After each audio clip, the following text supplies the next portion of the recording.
What was a 1962 dinner menu like? Join me in my kitchen and dining room along with my family as we find out. Take a look at this beautiful 1962 dinner. All right, let's get going on our 1962 chicken Marengo. I have an electric skillet with a 1/4 cup of butter here. So we're gonna get this heating. And I like to use an electric skillet because it gives the most even heat. Here I have, well, there are 2 large chicken breasts that I cut into 4. The original recipe had 6 chicken breasts and they were skin on. These are skinless, but you can use what you prefer, or you might want to use chicken thighs. So there's a 1/4 cup of flour, and what I did was I coated these evenly, and then once this butter is melted, I'm going to be browning the chicken in the butter, and then we'll move on to the next step. So I'll see you in just a moment. So now the butter is melted. I have the electric skillet at about 350 degrees Fahrenheit. If you don't have an electric skillet, you can also use a skillet on the stove. This just makes sure that the temperature doesn't fluctuate too much, but either one works. And I'm using tongs here so that I can keep my hands clean. We might want to turn this up a little bit. So what we're going to be doing is browning these well on each side, and then we'll come back and put the rest of the ingredients in. Okay, now you can see that the chicken is really browned, and it is also brown on the other side. So we're going to be adding the rest of the ingredients except for the mushrooms, which we'll be adding at the end.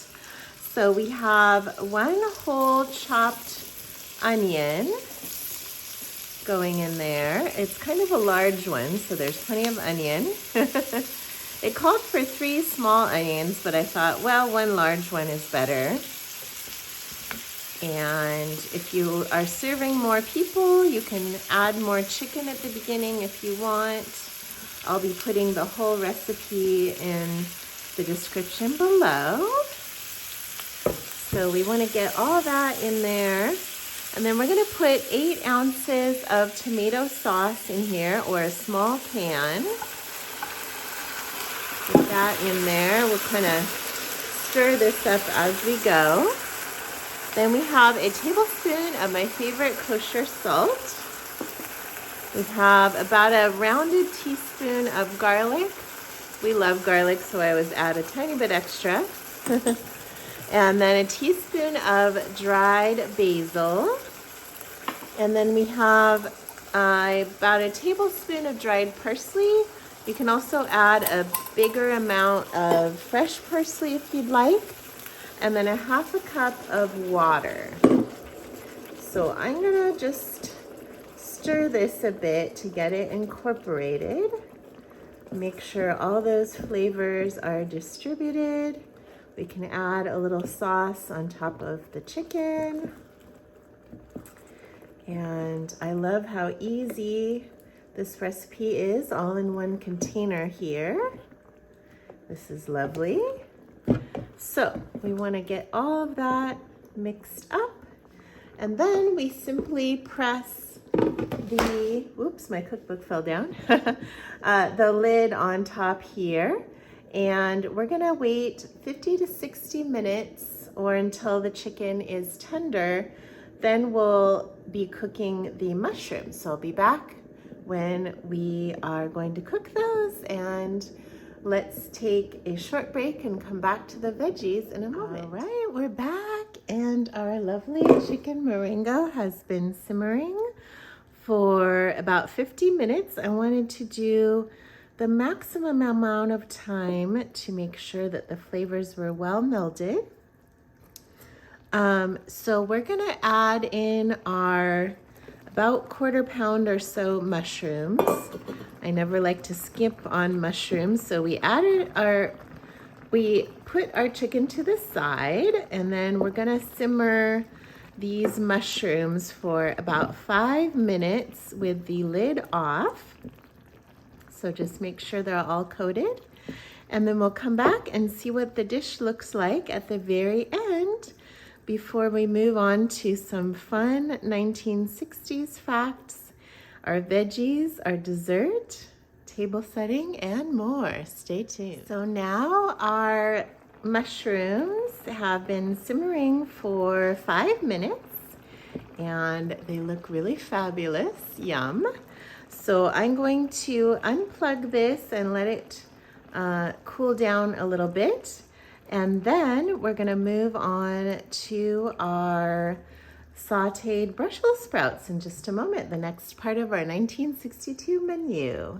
Now that our chicken Marengo is done, let's hear a 1962 food trends fact before we move on to our sauteed Brussels sprouts. So I learned that a 1962 Hawaiian pizza first came out.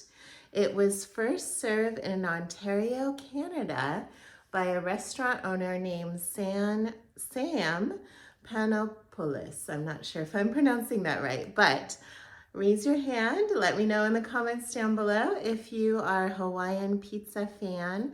I am myself. I know it's controversial, but I especially love it with lots of red tomato sauce. So let me know if you're a fan or not a fan, but no worries. I will see you in the Brussels sprout section. All right, we are back with our Brussels sprouts and onions. We have some boiling salted water, a cup of that.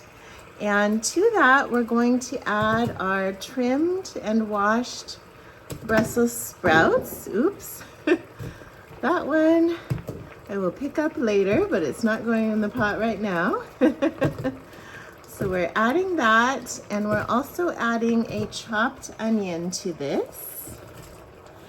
And then we're gonna add some unusual things. We're going to add 1 bay leaf and 2 whole cloves, which I find really fascinating. So let's stir that up, and we're basically going to be simmering these for about 5 minutes. So we will come back in a moment and get to our sauteing portion. So our next step, now that we have boiled these Brussels sprouts for 5 minutes and we drained them and took the bay leaf, and I'm gonna need to find the cloves, but I won't be putting it in here.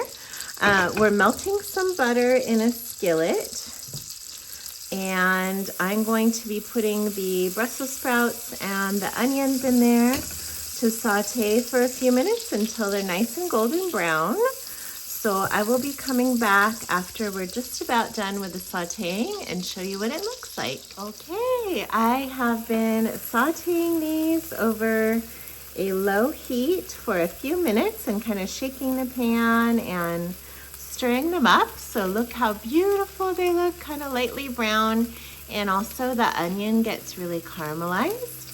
So we're gonna set these aside, talk about another fun food fact from 1962, and then we'll move on to our pot de creme chocolate dessert. So before we move on to our facts and next recipe, I wanted to show that I'm gonna be adding in a little bit of my own touch here. I love to season everything, so I've added about a teaspoon of rosemary, and then I'm gonna add some fresh ground pepper. I'm not gonna probably put extra salt since the water was salted, but we can check for seasonings later. So feel free to add your own seasonings to this yummy dish, and I'll see you in a moment. So our second fun fact from 1962 foods was that Goldfish crackers came out that year. It's because the founder of the company, I forget the name now, Pepperidge Farm, that's it. She went over on a vacation to Switzerland and found a little shop that was selling these cute little cheese crackers shaped as fish, and she bought the rights and recipe to them, and then she created that snack that is so iconic now. So such fun to think about. All right, let's move on to our pot de creme au chocolat recipe. So we are back with our delicious dessert. It is called pot de creme au chocolat, and we have our saucepan here. We have 4 ounces of semi-sweet chopped chocolate. This is the one that I bought, 56% cacao. They used to have something called German chocolate, but I don't know if they don't sell it, but I was not able to find that. So I thought this was as close as we could come to that. So we're gonna put the chocolate in the saucepan along with a tablespoon of sugar. There's not a lot of sugar because the chocolate already has quite a bit. And then we're gonna add a half cup of heavy cream in here. And then we're gonna save our egg yolks and our half teaspoon vanilla for later. Now we're gonna be heating this up to combine it and get it nice and melted. So we wanna stir this constantly until it melts, and then we'll be moving on to the next step. All right, that was a very quick process. Our chocolate, cream, and sugar mixture is nice and blended. I ended up switching to this spatula to stir it up, but that is ready to go. We're gonna get this into our egg yolks, and I'm gonna be stirring this at the same time and get this nice and incorporated. And then we will blend in the vanilla to give a delicious flavor. Let me know in the comments down below if you love chocolate or chocolate desserts, what your favorite chocolate desserts are. I absolutely love to have a little bit of chocolate every day. Just makes the day better. So let's put our half teaspoon of vanilla in there. All right, so this is all ready to go, and we're going to be getting it into cute little cups and putting it in the fridge. So let's move on to serving it. All right, let's get our pot de creme ready to put in these cute little cups. So these are Demitasse cups. They're very small little cups for espresso and stuff like that. You can use whatever small cups you have, even if you don't have these fancy ones, that's totally fine. But we're gonna pour this in here, and we're gonna want to chill this in the fridge for quite a while. And then we can top it with sweetened whipped cream if we want, chocolate shavings, anything like that. So I have 3 cups here because there's 3 people in my family, but you can even divide it into, 4 to 6 servings if you want them to be smaller. However you prefer is beautiful. So take a look at that, so cute. So this will be chilling in the fridge for a while, ready for our 1962 dinner. Let's move on to our next part of the menu. Oops, I realized we're basically done with our menu, except for we need to take a quick look at the 1962 cookbook I'm using for this menu. Betty Crocker's New, Good, and Easy Cookbook. I made up this menu myself, just choosing things that I knew my family would like. So I found the Brussels sprouts here, the pot de creme back here, and here's a drink that I'll be making for a different video. And I don't think I marked the chicken Marengo too well, but I just love the cute nature of this book. Please please let me know if you have this book or have books like it. Oh, here's the chicken Marengo, beg your pardon. So it has lots of great sections. It has cute cookie photos. So yeah, let me know in the comments down below what you think about this book and if you like this era of cooking. Let's move on to setting our table and the tasting of this yummy meal. So I'm including a bonus drink recipe in this menu. It is minted lemon ale from the same 1962 book. And instead of fresh mint leaves, it originally called for 10 sprigs of fresh mint. I didn't have that much in the garden and I couldn't find it at the store. So I put 5 mint tea bags in about half cup of water and I steeped it about 10 minutes. So we're gonna pour that into our pitcher here. Oops, a little bit drippy, that's all right. And I'm actually gonna leave the tea bags in there for a little while. We're gonna add a cup of lemon juice and then a half cup of sugar. And then we're gonna stir this up. We're gonna leave this for about half an hour just at room temperature. And then I'm gonna take out the tea bags so you can see this pretty color. And the ale part comes from ginger ale. So before we are ready to serve it, we will put about a quart of ginger ale in here and then enjoy it with our dinner. So that is minted lemon ale. So I will see you right now for an overview of our tablescape. Check out our 1962 complete menu, our sauteed Brussels sprouts, our chicken Marengo, and the beautiful pot de creme au chocolat, which I will decorate later, and then we'll have our minted lemon ale. Hello, we're here to try the 1962 dinner. So we have sauteed Brussels sprouts right here. Whoops, falling out. Those look good. What did you saute them in? Butter. Oh. And chicken Marengo. Which looks really good. And then this minted ginger aid.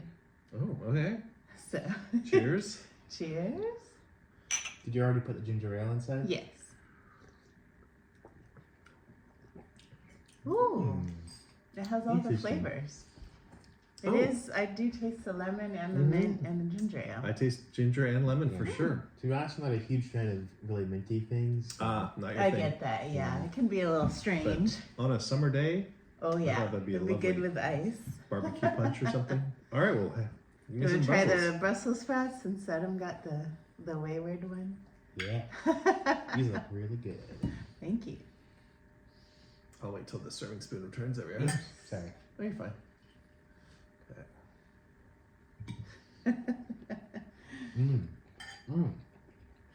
Whoa. What do you think? These are like the best Brussels sprouts I've ever had. Wow. Maybe I'll have to make them this way all the time. Also, they're huge. Yes, I did leave them whole, so. Oh, I see. Wait, are there onions in here or something? Oh.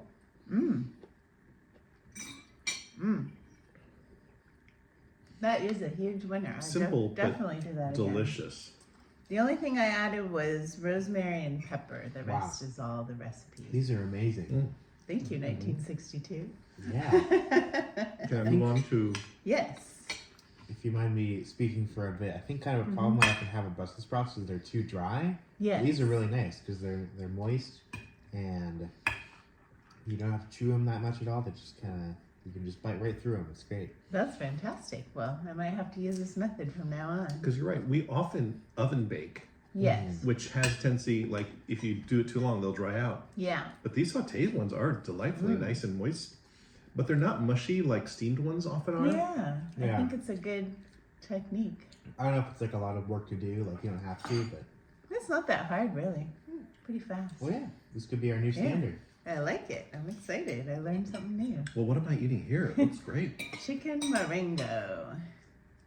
And there's some rice if you want. Do you know what Marengo means? I don't know. Do I you? don't either. I was asking.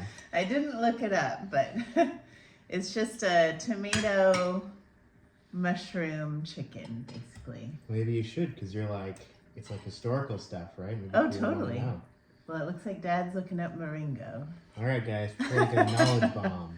Yes, we'll find out what it is.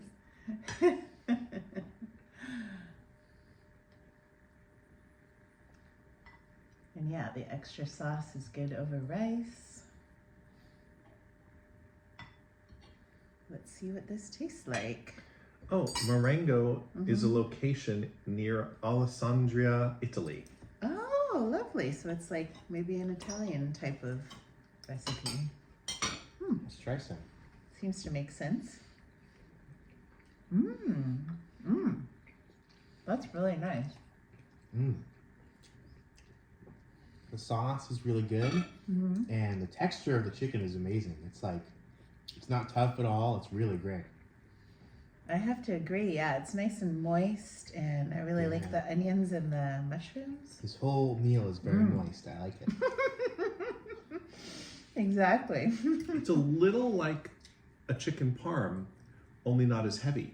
That's right. Yeah, it's a lot lighter. I really So- like it. I'm a huge fan. I'm going to be making this meal all the time. So I'm so thankful. Thank you guys for trying it. Thank you. And And thank we'll be you. back for dessert. Thank you, Marengo. Yes. Stay tuned for dessert. We'll be right back. Adam approved. All right, we are trying the pot de crème au chocolat. Yum. Let's try it. What's in it? Cream, egg yolks, sugar, vanilla, Ooh, chocolate. nice Kind texture. of like a super thick pudding, if you can see. That's Yum. nice. Adam approved. I'm so glad. It's It's basically really rich and thick and velvety. it's basically a cup of ganache. It is. I mean that in the best way. Instead of pouring it on your cake, you can eat it. Very Good nice. stuff. Glad you like it. Delicious. Big hit. Definitely a big hit of a meal in Yep. 1962. And I realized, can I talk about the dinner more? Oh yeah, Because that chicken parm, or that chicken, what's it called? Marengo. Marengo, I realized it's basically chicken parm without the breadcrumbs and without the cheese, Yes. which makes it a lot lighter, which was really nice. Yeah, it wasn't a heavy meal. No, So you can finish with the chocolate. yes. And I enjoyed that punch immensely. by Oh, the I'm way. so glad. Awesome. All right, thank Thanks, you. guys.